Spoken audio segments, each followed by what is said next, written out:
Hey everyone, my name is Lily and I'm the book blogger behind Utopia State of Mind, and today I'm going to bring you 6 diverse heist novels that are not Six of Crows. See what I did there? 6. Okay, so these are some of my favorite heist novels. I'm so tired of people every time they see a heist novel being like, oh, that's a Six of Crows ripoff. Like, no. Heist novels are their own thing, and today I want to share with you 6 of my favorite diverse heist novels that you should read. The first one I want to talk about is actually the only contemporary heist novel I have on this list, but also like the only heist contemporary novel I can actually think of really in my head. It took me forever to come up with this list because I was looking at basically every book I've read in the last 4 years essentially, and then I was spending a really long time, and then I was kind of like, okay, I'm just gonna go with the ones that just popped to my mind first.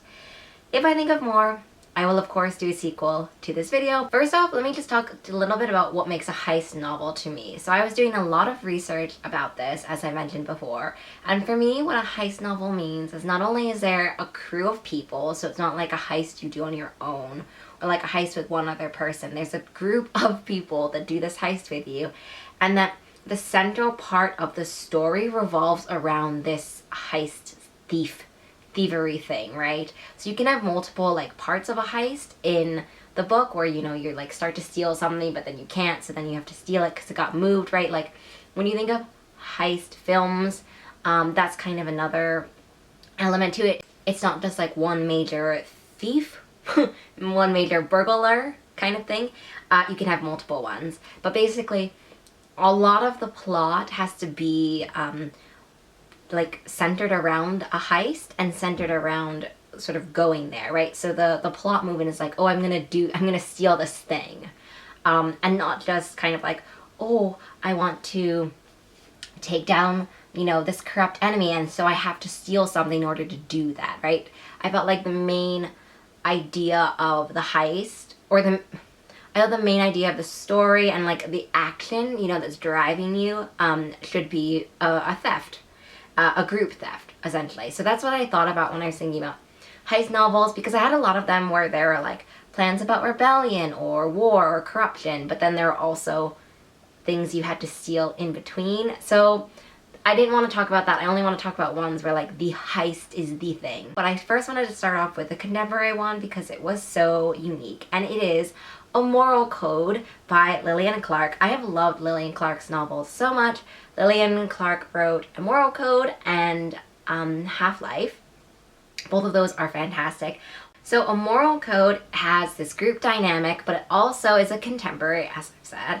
One of the main characters is asexual and aromantic, which is also in the synopsis, by the way, so it's like all up there, all up front.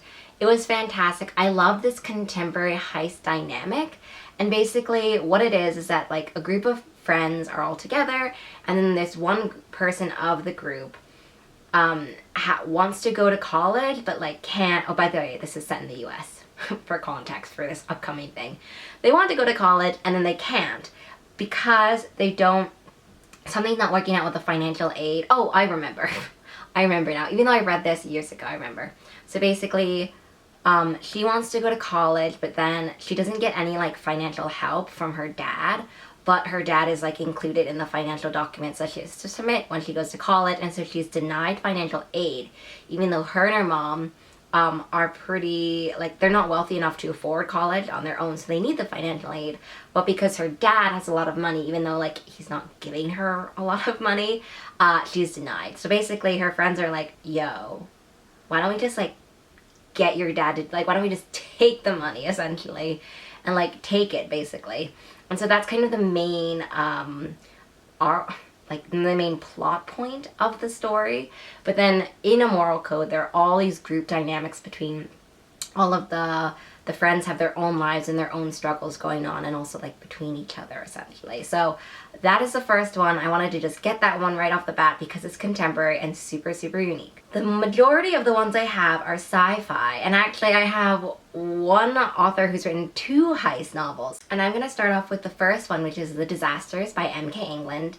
M.K. England also wrote Spell Hacker, which I'll talk about later, but The Disasters has, first of all, the main character is a pilot, and he has been accepted to an elite academy and then kicked out less than 24 hours later. Sometimes these things just happen, right? As he's sent back to Earth, he witnesses a terrorist group which attacks the academy that he was like just kicked out of. And so him and a few other people become like witnesses to this crime, and so they become scapegoats to it. So they're like on the run essentially now. And the only thing that they can do to like tell the truth about what happened is a dangerous heist. The Disasters has a whole bunch of different kind of marginalized identities within it.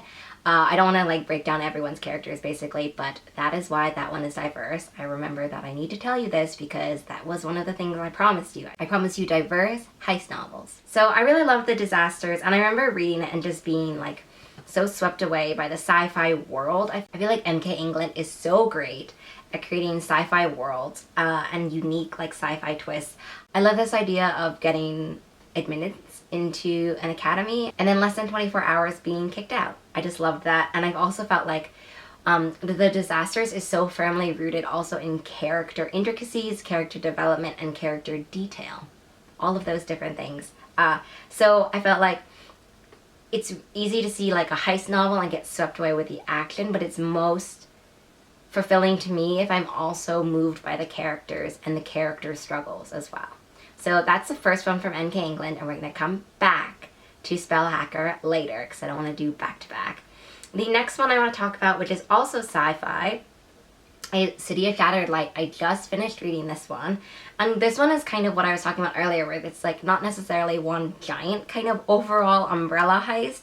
There are a bunch of different little mini heists and little mini like, okay, we have to huddle and we have to like think about how we can steal this thing, and then, you know, they're thwarted, and then maybe they have to steal another thing, right? So there's a whole lot of thieving, whole lot of breaking and entering, whole lot of sabotage. Basically, it's about this character who's an heiress, and she's running away from her dad, who's totally awful, with her sister, essentially, and then she meets up with this essentially kind of like bounty hunter crew-esque thing, who see a bounty on her, essentially, and are like, hey, we want that money. And then she says, oh wait, I got a better offer for you, essentially. That to me is kind of like the nutshell of City of Shattered Light. And it was so great because that one has basically non-stop action from the beginning to the end. It's a lot of action. It's a lot of intrigue, a lot of betrayal, a lot of sabotage, a lot of, as I said, kind of mini heists working up to this idea of needing to steal something for your own purposes. I think that's another central part of heist novels. What are each character's motivations for doing this? Each character's needs and desires for why they want to steal something. What is, you know, what does that give them essentially at the end of the day? And so City of Shattered Light delivers all of those different vibes all at once. The next one I want to talk about is Spell Hacker by MK England. This one is also a sci-fi, and it has queer main characters in it.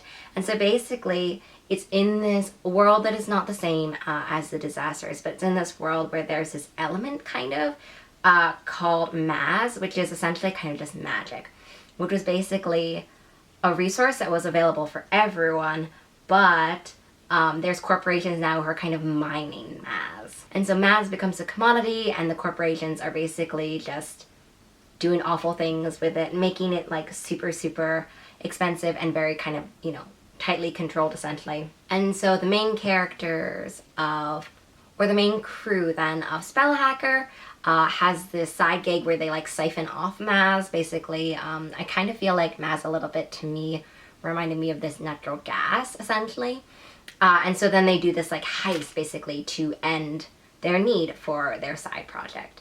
This one was just so amazing because it also, like The Disasters, has this really core concept of character dynamics. For me, initially, also the character histories and the character secrets and kind of tension between the characters of Spell Hacker was instantly intriguing. There was just so much going on at the very beginning. There's just so much intrigue and tension also between the characters from the beginning, which wasn't necessarily the same in The Disasters because they're all just essentially strangers. But in Spell Hacker, there's definitely tension kind of from the beginning. There's a lot of things we don't necessarily know from the beginning for what the characters are going through and what the past histories they have with each other are. And so I think that was a really compelling dynamic part of Spellhacker. That brings me to the end of the sci-fi portion, and I have two that are fantasy. I'm just looking at my notes right now. The first one is The Gilded Wolves. I talk forever and ever and ever about The Gilded Wolves, but basically each one of the Gilded Wolves trilogy, so there's The Gilded Wolves, The Silvered Serpents, and The Bronze Beast. Each one of them has a component that has a heist in it, and a heist kind of being the driving factor of the book. And so The Gilded Wolves basically just has all of these characters who are coming together in 1889 magical Paris, essentially, which are coming together to steal something. It mixes kind of an historical setting, but also fantastical elements, and also heists. So this first one talks about Severin's inheritance, but the other ones talk about other things, which I'm not going to talk about. But it also mixes like treasure hunting, archaeological puzzles-esque with thieving and with magic. So it was just amazing to watch all three of those dynamics combine and merge and develop and evolve essentially over the trilogy. I'm not sure if this is right, but of all of these heist novels, The Gilded Wolves is the only one that is a series. I'm not actually sure about City of Shattered Light, but I know for sure Moral Code, Spellhacker, The Disasters are all standalones, but The Gilded Wolves is a trilogy, and all of the trilogy is out, so you can just kind of read all of them at once and get totally immersed in the character dynamics. That has to be my favorite element of The Gilded Wolves, is how deeply I felt for the characters. At the end of The Silvered Serpents, I was pretty emotional, not gonna lie, and I was very scared to go into The Bronze Beast. So I think that for me, what stands apart besides the heist and the action and the puzzles and the treasure hunting kind of element are certainly the characters, which, you know, pull you throughout the rest of the book and make you kind of keep reading. And the final one is Beneath the Citadel. I feel like I don't really see enough people talking about Beneath the Citadel, but it's just so amazing. Beneath the Citadel also has a whole range of marginalized identities that are just amazing, like in its main character cast, essentially. It has queer characters, it has a fat character, and it also has a character which suffers from panic attacks and anxiety, so all of those different things. And it was just so amazing because in Beneath the Citadel, the background of Beneath the Citadel is that they are ruled by prophecies. Prophecies are a huge part of their world. And so ages and ages ago, before kind of the events that we see, they have these epic kind of prophecies. And so one of them is given, and then because of these prophecies, there's like a rebellion that happens. And so that happened in the past. And so in the present, one of the main characters is an orphan daughter of one of their rebels. And she is determined to come back against the High Council. The High Council essentially controls the prophecies and controls kind of what people know about the prophecies, right? And so basically, with her and her allies, she's trying to uncover the final details of this infallible prophecy, which kind of sparked the revolution, which kind of sparked the rebellion, you know, ages ago, and also with her parents. And so they have to go on this hunt, kind of heist adventure to unravel the truth, essentially. And it was so amazing because it has so much in it in this standalone book, but it is just so fulfilling. I remember reading it and kind of finishing it and just being, I just needed a moment. It was so much action and so much intrigue that the author is just amazingly kind of wraps up, and it never felt like, you know, I was kind of like, oh, I wish there was more. Okay, I wish there was more of the characters because they are so amazing. And I wish, you know, I could spend more time in that world, but I never felt like I had to have more because I didn't know anything, if that makes any sense at all. And I basically, now that I read Beneath the Citadel, which I didn't read Iron Cast by Destiny Soraya, but I've also read a lot of Destiny Soraya's other books, and I really love them as well. And they're all kind of like standalone books, essentially. I would highly recommend Beneath the Citadel, especially if you want to delve into this world of prophecies. I think that is super fascinating, this idea of a prophecy as kind of a belief system, and this sort of conflict between fate and individual agency and choice. That is certainly something that is talked a lot about in Beneath the Citadel, and it was just so amazing. That brings me to the end of this 6 diverse heist novels recommendation videos. Obviously heist novels that are not Six of Crows. And I really hope that you check out these books because they're fantastic. There's a little bit of something for everybody, I feel like, in these 6 different books. There's sci-fi, there's fantasy, and there's also contemporary. So all sorts of genres, all sorts of different kind of world perspectives, I guess, or different motivations for sure in it. And I think that if you love what I kind of consider to be essential to a heist novel, which is a group kind of crew, essentially dynamic, this idea of like subterfuge for the actual theft part of it, the thieving part of it, and also details about the characters and the character motivations, and looking at their interactions with the other members of the crew. All of these books are certainly delivering all of those things. I really love them, and I hope that you will check them out and support more heist novels, because they're some of my favorite types of books to read. I think that it is always emotional and gripping and and thrilling basically to read them.